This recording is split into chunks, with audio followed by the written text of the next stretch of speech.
I may have gotten discipleship and Jesus wrong all these years. Wait, before you skip, hear me out. So let's just use an example of Jesus and the Lord's Supper.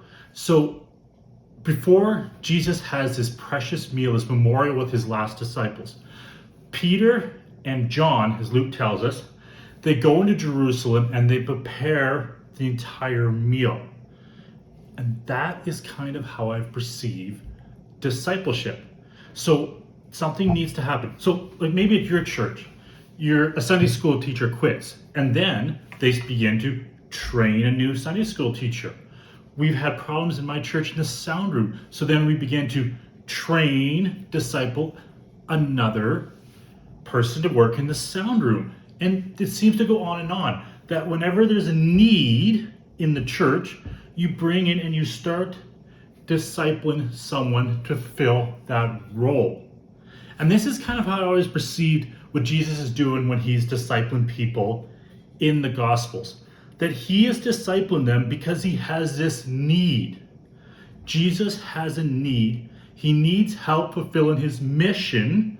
So Jesus brings along the 12, the 72, however many you want to count them, and he starts creating this movement. But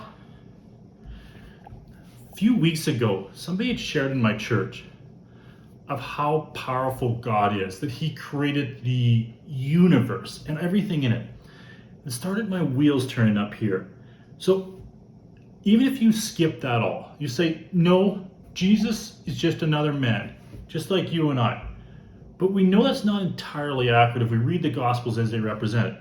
But even if we just narrow it down, Jesus feeding the 5,000. He makes fish and bread multiply out of a small basket. But even that doesn't, I think, tell the true story of discipleship and why Jesus discipled people. A few months ago, maybe even a year ago, I had to start working extra. Just to keep up with inflation. As in Canada, we call it just inflation. But so to do that, I had to teach my youngest daughter to prepare the meals. So I had to disciple her so she could cook, for I could do my work, ministry, so she could help me out to accomplish my mission. And I thought that the amazing part, and it was amazing, to come home and have a prepared meal, not having to come home from work after working long hours and then having to cook a meal for my family. But the most amazing part was not the meals prepared at home, was not the food that she had cooked and the skills that she'd learned, but the most amazing part was seeing how it transformed her and changed how she viewed life, family, responsibility, and everything. I think the same is with Jesus. When Jesus disciples people, he's not doing it because he needs help. No, just like in that scene in Matrix, where Morpheus goes into this white room and he just calls on weapons and tools, whatever he needed. Jesus could have done the same. He could have just made the things appear if he needed them. If this is God, or even just a miracle worker, which he was.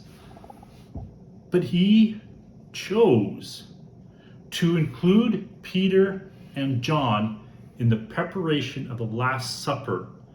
And he chose to include the disciples when he fed the 5,000.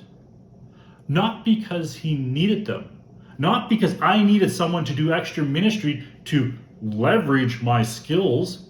No, he did it because they were transformed through it.